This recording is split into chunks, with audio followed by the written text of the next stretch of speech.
For the first time in over 40 years, Congress has examined a U.S. president's authority to launch a nuclear attack. The Senate Foreign Relations Committee hearing was titled Authority to Order the Use of Nuclear Weapons. Some senators expressed concern that the president might irresponsibly order a nuclear strike, others said he must have the authority to act without meddling from lawyers. The last time Congress debated this issue was in March 1976. In August, Mr. Trump vowed to unleash fire and fury like the world has never seen on North Korea if it continued to expand its atomic weapons program. Last month, the Senate committee's Republican chairman, Senator Bob Corker, accused the president of setting the U.S. on a path to World War III. Senator Ben Cardin set the tone at Tuesday morning's public hearing on Capitol Hill. "This is not a hypothetical discussion," the Maryland Democrat said. Some senators present said they were troubled about the president's latitude to launch a nuclear strike.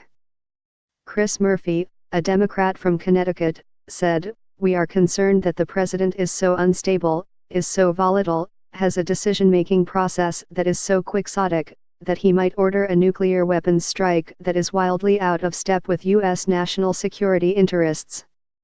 One of the experts, C. Robert Keller, who was commander of the U.S. Strategic Command from 2011 to 13, said that in his former role he would have followed the president's order to carry out the strike, if it were legal. He said if he were uncertain about its legality, he would have consulted with his own advisors. "Under certain circumstances," he explained, "I would have said, I am not ready to proceed." One senator, Ron Johnson, a Wisconsin Republican, asked, "Then what happens?" Mr. Keller admitted, "I don't know." People in the room laughed. But it was a nervous laugh. Another expert, Duke University's Peter Feaver, a political science professor, explained that a presidential order requires personnel at all levels to sign off on it. It would be vetted by lawyers, as well as by the Secretary of Defense and individuals serving in the military. "The president cannot by himself push a button and cause missiles to fly," said Professor Feaver. Another expert, Brian McKeon, a former Undersecretary of Defense for Policy, said military officials would stop the president if they felt he was acting in a rash manner. "Four-star generals are not shrinking violets," said Mr. McKeon.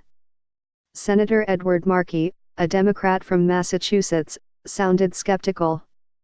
"I don't think we should be trusting the generals to be a check on the president," he said.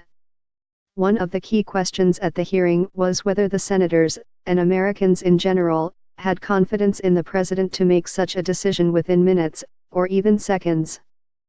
At that moment, the defense secretary, military officials, and lawyers would have little time to review the president's decision. Some of the senators said the president needed to have the freedom to act fast and forcefully under those circumstances. Senator Marco Rubio explained that the U.S. president has to have the capacity to respond if we are under attack, and not be circumvented by a bunch of bunker lawyers.